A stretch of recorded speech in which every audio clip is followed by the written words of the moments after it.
David Menzies for Rebel News here in Woodbridge, Ontario. And you know, folks, I'm standing in front of a single-family dwelling. It might look like every other house somewhat on the street, but there is a major difference, and it speaks volumes about how crime is out of control in Canada. This house, if you can imagine, has $100,000 of security upgrades. That includes surveillance cameras everywhere. That includes bulletproof glass. Yes, bulletproof glass. And can you blame the homeowner? I mean, it was just a few weeks ago that an 8-year-old boy was shot dead by a stray bullet as the boy was in his bed in his home. Unbelievable. But the reason why we're here is Pierre Poilievre just had a press conference. It's about an upcoming private members bill that's going to be introduced once Parliament finally sits again. It's known as the Jail Not Bail Bill. It's all about revoking Bill C-75 and Bill C-5. Basically, this was legislation under the Trudeau Liberals that greases the wheels to get bad guys released, that compels judges to get criminals released as fast as possible and in a least onerous way. That's right. The Trudeau Liberals were far more concerned about the perpetrators of crime rather than the victims of crime. So I'm going to throw to Pierre Poilievre's remarks, and then stick around, folks. I had some interviews with victims of crime and a former gang member who now leads up an anti-crime advocacy group. Check it out. Every morning we wake up, we hear terrifying news headlines. Broad daylight shootings, extortions, violent home invasions, carjackings have now sadly become the norm in our country. After 10 years of the Liberals' soft on crime, catch and release policies, we have seen chaos on our streets. Bills like C-75 and C-5 have now broken our criminal justice system. When you have an 8-year-old Javiah laying in his mother's arms, in his own home, shot and killed by a stray bullet, the system is broken. When you have a 71-year-old grandma out buying groceries in North York, fatally stabbed and killed, the system is broken. When you have a father here in Vaughan protecting his daughter, his family, in a home invasion, and is shot and killed, we have a broken system.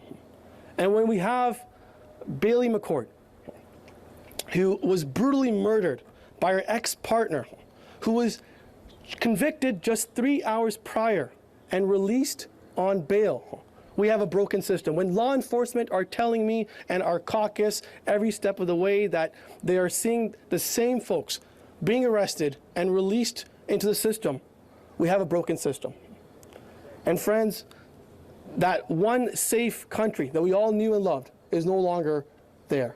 Repeat violent offenders are terrorizing our communities. And let me be very clear. The Liberals can't fix what they themselves broke. They have caused this chaos in our streets. And wherever our colleagues go, we hear loud and clear. Canadians are now afraid. They're afraid to live in their own communities. There's a sense of anxiety. And they're also, quite frankly, pissed off. They're angry. They're frustrated. And they have every right to be. They've been asking for changes, but have been falling on deaf ears. But that is why, when Parliament resumes next week, I will be introducing a private members bill, the Jail Not Bail Act, which will finally end catch and release. We will protect our communities and put the rights of law-abiding Canadians and victims first, not the criminals. And before we share some of that policy from our leader, I'd like to call up some courageous warriors who have been victims of crime under this Liberal government, but have been fighting on every step of the way. So first, I'd like to call up Kate Alexander to say a few words. Good morning, everyone. It's an honor and a privilege to be alive. I'm Kate Alexander, actress and founder of charity End Violence Everywhere. We support survivors of intimate partner violence and sexual assault and families facing the impossible, femicide. On July 31st, 2021, I was nearly murdered by my ex-partner in Leaside in Toronto.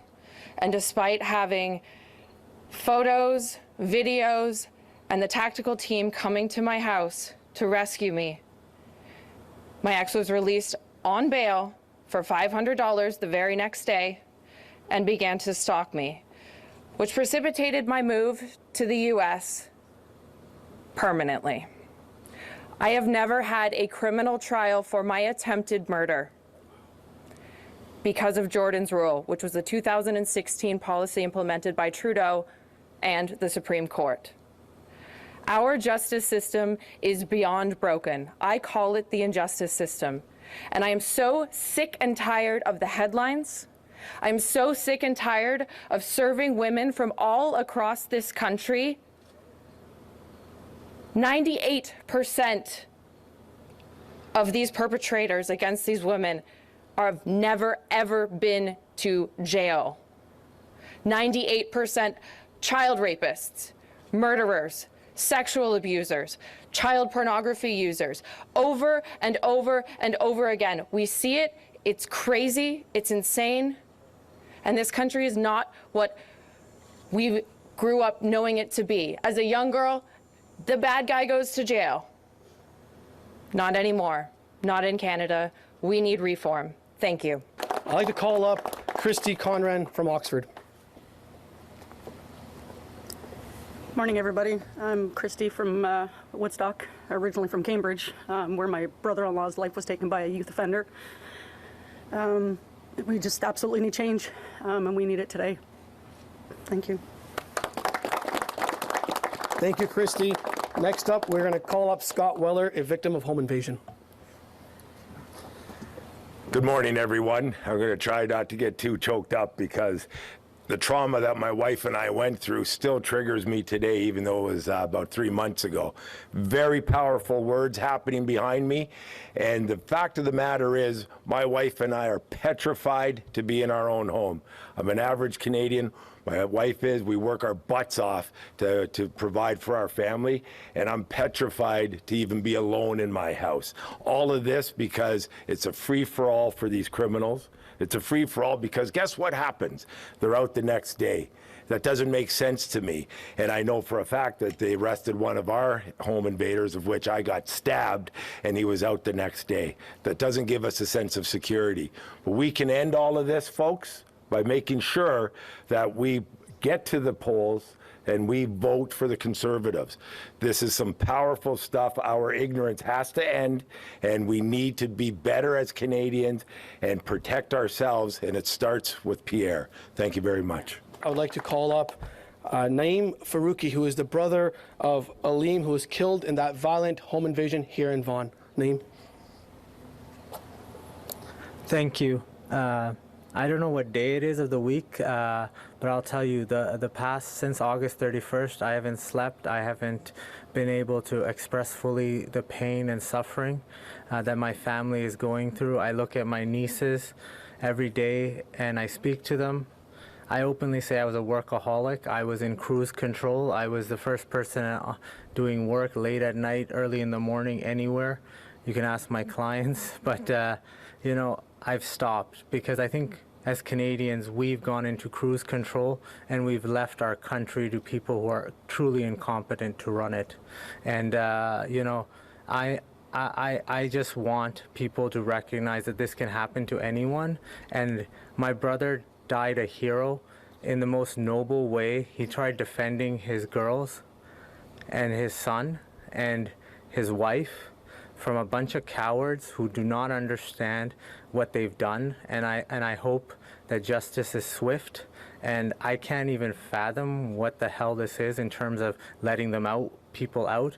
I never paid attention to this, but I'm listening, and I hope the rest of Canada is listening. We need our Canada back. Thank you, Naeem. This house here behind me, the owner has spent $100,000 on extra security, bulletproof windows, camera systems, alarms, electric fencing in certain parts of the home. I won't get too specific because I don't want the bad guys to know exactly where and what he's got. But can you imagine spending $100,000? Do you know before the Liberal government you could buy a house in some parts of Canada for under $100,000? Now that's what it costs to secure your house. Crime is raging out of control. And you heard the stories of the courageous victims behind me today, telling their stories. You know, I find it incredible that Sean Fraser, Minister of Injustice, the man who ruined our entire immigration system before Mr. Carty then promoted him to be responsible for the crime crisis, he said the other day, this is not the Wild West. Really? Has he talked to these victims? Daniel Senecal. He had already been convicted of sexually assaulting a 12-year-old boy, and the Liberal justice system released him so that now he's charged with raping a 3-year-old child. This is sick. As a father, I am sickened by these stories and the unnecessary nature of them. All of these crimes were avoidable if the criminals had been kept where they belong in jail and not released. And then, of course, we heard from Naeem, his brother Aleem, who is a hero, frankly, a true hero. He did the greatest act of courage that any man could do, defend his family, and he lost his life for it. Again, almost certainly a totally avoidable tragedy. How did this happen? You know, some people say we need bail reform. No, we have bail reform. That's the problem. We have liberal bail reform. It's called C-75. And let's stop blaming the judges. The law is very clear. The Liberals wrote into the law that a judge must release the accused, and I quote, at the earliest opportunity, under the least onerous conditions. At the earliest opportunity, under the least onerous conditions. That is the Liberal bail reform. And that is why in the city of Vancouver, they have had to arrest the same 40 offenders 6,000 times. That means each offender was arrested 150 times in 1 year. And then they get released and they reoffend. Released, reoffend. We've been telling the Liberals that their law is leading to terror in our communities. We've been telling them that for years. And what did Mark Carney do when he became Prime Minister? He shut down Parliament to go on summer vacation, a lot of useless globe-trotting, and he has not changed the law. Imagine if instead of going on summer vacation, he had repealed the Liberal bail reforms last spring. How many assaults, murders, robberies would have happened? Mark Carney, it is time for you to do the right thing and reverse Liberal bail laws that are unleashing terror in our communities. And if you won't do it, we will. That's why Conservatives are here today, to announce RPEN Canada's bill, the Jail Not Bail Act, to strengthen public safety and rebalance our justice system, to put law-abiding citizens first. It will replace the Liberal principle of restraint. In other words, judges will no longer be required to release the accused at the earliest opportunity under the least onerous conditions. It will introduce a new major offenses category that requires anyone accused of sexual assault, firearms offenses, kidnapping, human trafficking, home invasion, robbery, extortion, arson, and other serious charges. They will then have the onus on them to prove that it is safe to release them on bail. We will strengthen bail laws by mandating judges also consider the accused full criminal history and prevent anyone with prior major convictions from getting bail. There will be a tough risk assessment system to look into whether or not an offender is likely to offend while out on bail. We will prohibit anyone with an indictable offense from acting as a guarantor for another accused person. This is on top of other conservative laws that we will bring in, like repealing C-75, repealing C-5, the house arrest law, bringing in a 3 strikes you're outlaw, meaning that anyone who's convicted of 3 prior offenses will automatically be denied bail, parole, probation, or house arrest. We will ban the Bishnoi gang. We will lock up extortionists. We will bring in mandatory jail time for intimate partner violence and other serious offenses. We want to lock up these criminals and throw away the key to keep our communities safe, to reverse the damage the Liberals have done. And we do this not out of hatred for the criminal, but out of love for the victims. Well, folks, I'm with Kate Alexander. She is an actor and the founder of End Violence Everywhere. And holy mackerel, Kate, what a story you had to tell to the media here today. You experienced violence with your ex-partner to such a degree that you actually gave up on Canada. You moved out of our country. Can you tell us your story, please? It's not a story, it's an experience, and that's what a lot of survivors go through. I think the word story just gives it this narrative that's this other thing. It's actually lived experience, right? And so July 31st, 2021, in Leaside in Toronto, I was nearly murdered by my now ex-partner. He nearly beat me to death with a wooden rolling pin. I have 40 plus photos and videos of him committing this offense against me. The tactical team was at my house. And despite all of this, he was released on bail the following day for $500. And he then began showing up where I was. I feared for my life, as I had every right to do so. I was hospitalized in 7 different capacities for the injuries I sustained. And I'm very, very lucky to be alive. Unbelievable, Kate. I mean, and what happened to your ex-partner in terms of the justice system, in terms of criminal charges, incarceration? Can you give us those details?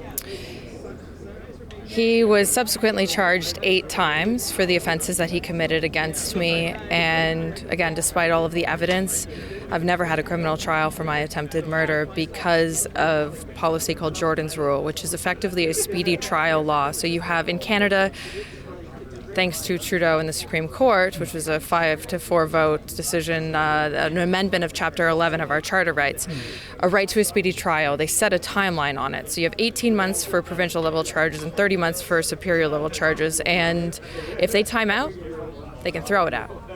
That's incredible. And why do you think there was this motivation for a speedy trial? I mean, yes, I think we all want justice to move swiftly, but if it means that somebody who is accused of attempted murder, in your case, gets a get-out-of-jail-free card, I can't imagine there's any popular support for this, Kate. I don't think there's a lot of popular support for it. I understand every single victim and survivor wants a efficient and expeditious trial. We don't want to, even this process took 3-4 years of my life to conclude. We want to go, it would be an absolute miracle for both sides, defense and for plaintiffs, if we had a justice system that actually expeditiously prosecuted people so that we could all move on with our lives. The further abuse of perpetuating and extending and going on and on and on actually further traumatizes people. And so, but the counter to that of timing it out is inhumane and unjust. We're actually suing the federal government in a charter right lawsuit with Catherine Marshall, who's the head of martial law, and we put together a charter claim. Myself and 21 other plaintiffs, we will be re-releasing that. It was released earlier this year. We're suing the federal government for infringing on victims' charter rights, and Mr. Poilievre just spoke about that. Currently in Canada, it is more dangerous for a woman to live here in the U.S. statistically than it is with 20 times the guns in America. It is absolutely abhorrent what's going on here. We don't have a justice system. We have an injustice system. And I say I'm a survivor of intimate partner violence and a victim of the Canadian injustice system. Well, folks, one of the persons that was here for the Pierre Poilievre presser is Marceau Wilson of the 1x1 organization. And Marceau was telling me an incredible anecdote off camera. He used to be a gang leader, but I guess, Marceau, you've switched teams. And what is the thrust of your organization now? Well, our whole idea is that We're trying to get people to change their lives, that change is possible. Punishment is necessary, but we need to add reformation, but real reformation in the pieces. So, we work within the jails, we work within the prison systems, and we see that there's not much going on. So when we talk about catch and release, which is a huge problem, we're not only catching and releasing, we're catching and releasing guys that go in bad and come out worse. So our job is to try and quell that, make that slow down a bit.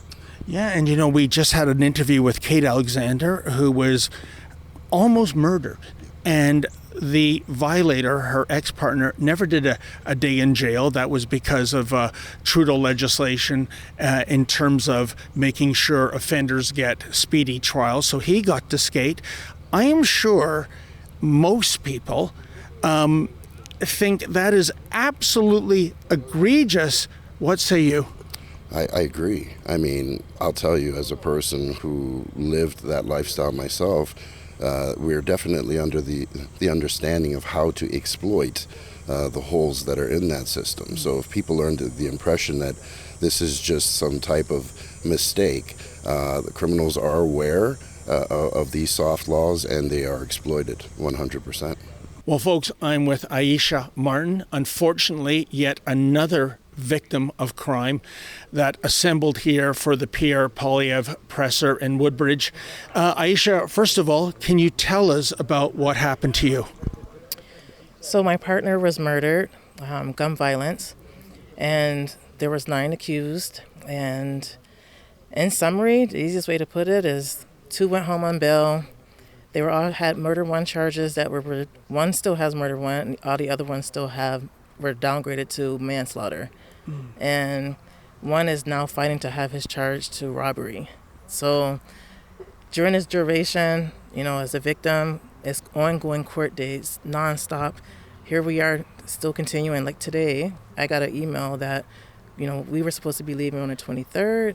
Now it's been changed to December 2nd. So we don't get the opportunity to heal and move forward and progress because we're constantly having to redo things and dates being delayed and rescheduled. So it's a hard process. And Aisha, what were the details? You were saying there were 9 accused offenders against your partner.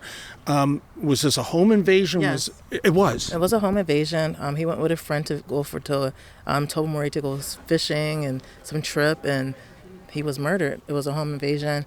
He didn't have anything in there. They would continuously beat him, and he ended up being shot at the end of it. Unbelievable. And, home invasion, Aisha, is very much in the news in Lindsay, Ontario. Jeremy McDonald had his apartment invaded at 3:20 in the morning. And the egregious thing about that is that when he fought back against the invader, Mike Breen, who was armed with a lethal force crossbow, Jeremy got charged with aggravated assault and assault with a weapon. And we've seen in Vaughan just a couple of weeks ago, Mr. Faruqi being murdered in his home and, defending his young daughter. And in the aftermath of that, York Regional Police Chief Jim McSween saying, be compliant with home invaders. I'm almost asking us to be passive victims, and then here's your tragic case.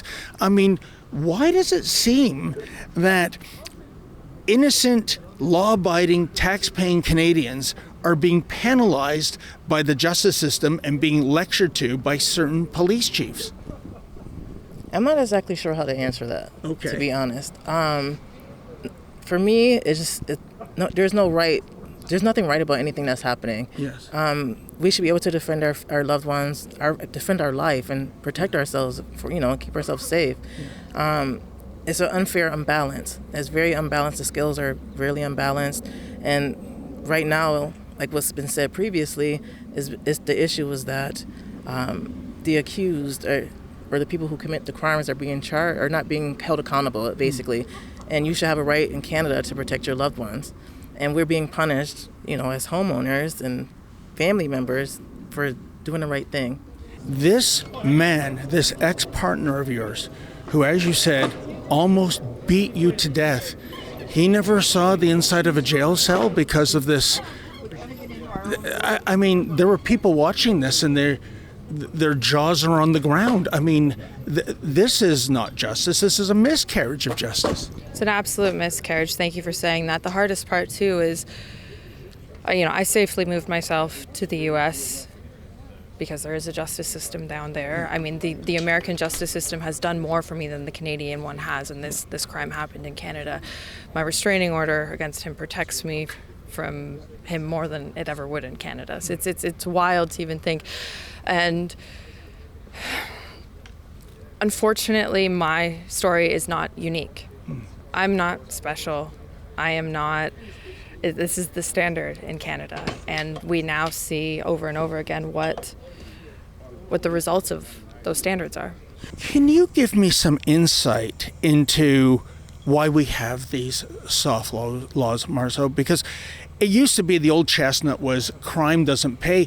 It seems to pay richly in Canada when people are getting off the hook for even attempted murder and vicious assaults.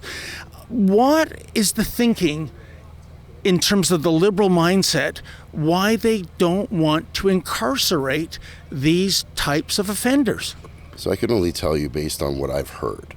And, we hear things like, oh, the jails are overpopulated, and there's not enough room, human rights violations, things along these lines. And I mean, there are solutions to that also.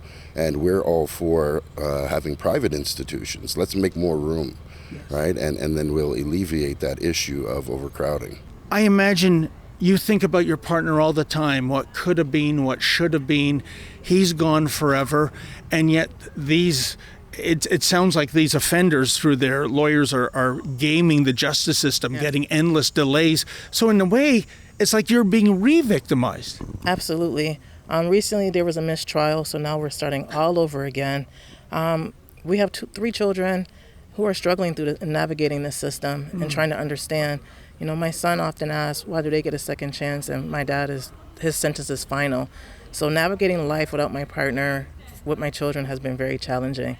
And so for us, we want this justice. We need it, but it seems to be kind of like the runaround, delaying the court process to hopefully, I guess, get it thrown out. My ex tried to pin this on me. What? He got men to beat him up. He was on the run for a few days because it was a long weekend in August, and so he went on the run because he knows the criminal system well. He knew that if he turned himself in on the Saturday or the Sunday that it happened, he would then be held in a cell until the Tuesday when the judge arrived. He, during that time, got men to beat him up and physically alter him and tried to have me charged. So I would argue, yes, we need self-defense protections in this country. Regardless of if that's castle law or otherwise, we absolutely need to understand that self-defense is in our charter rights to protect ourselves, to take care of ourselves. We absolutely, we cannot, I get so frustrated. We cannot continue on the way that we're going. It's absolute insanity. And this is not red versus blue anymore. This is not party versus whatever. This is humanity versus insanity. And I feel like we're very much in that Venn diagram of insanity right now. And it infuriates me. It really does infuriate me. I love everyone at my organization, and every single survivor that comes through is someone that you would want to be friends with. She's a woman who has an amazing job. Who don't experience this type of pain really don't have an understanding, which is why we come to the table with a lived experience kind of component. We've spoken in the House of Commons. We've spoken in the Senate against Bill C-21. We're going to take away legal firearms in order to, make the streets safer. We know that that's preposterous, especially coming from my background and lived experience. Not one guy I knew ever used a legal firearm. And I believe that every Canadian should have the right to defend their families and their homes from intruders. People coming forward instead of being afraid, speaking out, so we can all unite together in unity to bring forth awareness, because a lot of times people are alone and they don't know who to reach out to, who to trust, and they're afraid. So it's vital that we all stick together and bring forth the awareness so we can get these laws changed and, the bill reform intact and the accused to be accountable. The track record of private member bills being passed. It's very rare. Do you have any hope that this will transcend party lines and the jail not bail Act will circumvent Bill C-75, Bill C-5, which are basically Justin Trudeau Liberal bills for get out of jail free fast? I believe that there is a possibility. I believe that there's so much pressure on the Liberal Party right now. From our perspective as an organization, we work nonpartisanly. We work across party lines. All of these, if there is to be an issue that is nonpartisan, this would be probably that one. I would think. Correct? So we have been putting so much pressure across the aisle, saying, please do this. Like, forget the party politics, forget who gets the crown at the end of this. Please just pass this for the safety and love of your country. And I really hope that that can be the case in this instance. Do you think that there will be enough members across party lines to put their support behind this and revoke bills like C-5 and C-75, which is basically giving criminals the fastest get-out-of-jail-free card they can get? So I think when it comes to public safety, and this is something we preach over and over again, that this is one subject, one topic that should be a national should have national unity. It's the one subject that shouldn't be divided by party line, religion, race, color, or creed. Right? We should all agree that you want to be safe in your home in Canada, especially with the amount of taxes we pay. Right? So I think it should be they should get on board and leave the politics out, because I believe even people that are undecided or swing voters will understand the common sense of this, and the results will be. The results will show that Canadians are kind of on the side of this. Kate, I am so sorry what happened to you. I can't imagine the horror in the moment of what you were going through with that brutal physical attack. And I just think it's doubly egregious and outrageous that this offender never had the full weight of the justice system thrown at him. I hope this never happens to you or anyone else ever again. Last word goes to you, Kate. Thank you. And again, it's a shame that I can't say his name because he was never convicted, because my entire purpose here is to protect the next woman and his child. And I cannot say it. And for that, shame on this country. But I hope that through the advocacy work, through the continuation of talking to the media, and through proper leadership in this country, we can bring Canada back to what we all dreamt or expected it to be when we grew up. Marcia, tell us about your organization, One by One. What is it that you are attempting to do? So we're attempting to lessen the extreme violence that we're seeing in Canada and globally. And we do that from a perspective of lived experience. We understand the minds of a lot of criminals, and we're trying to shift the narrative as far as the urban subculture of violence that's prevalent right now.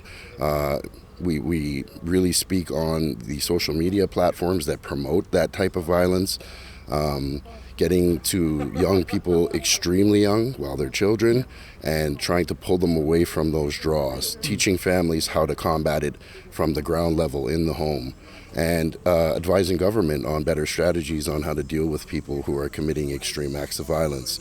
And of course, you've lived that life, right? Absolutely, yes. But the ideology behind organized crime used to be financial gain. And now what we're seeing is sheer terror. Right? It's extreme violence for the point of sheer terror. So we need to start calling it what it is. This is terrorism. This is not organized crime anymore. These are not just gangs. They're terrorists.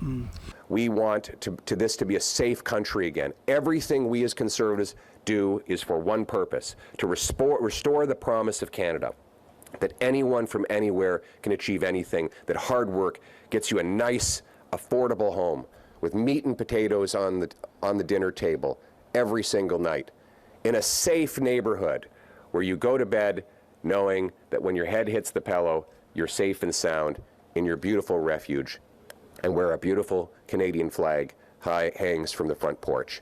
That's the promise of Canada. That's the hope of our future. So let's bring together this massive coalition from across the country of police chiefs, of victims, of members of parliament, of victims advocates who are coming together now and demanding security, demanding that Canada be a safe and secure place, demanding that we put victims first, and that's what Conservatives will do when the parliamentary session returns. Thank you very much. Hey folks, can you believe it? I'm standing outside a home in Woodbridge that has actually got $100,000 of security upgrades ranging from cameras to bulletproof glass.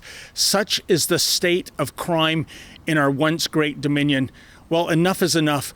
We need more legislation allowing homeowners to fight back against home invaders because, simply put, our castle law is a joke. Please go to castlelawnow.com. That's castlelawnow.com. Kindly sign the petition, and if you're able to, please make a donation so that Rebel News can continue to bring you the other side of the story.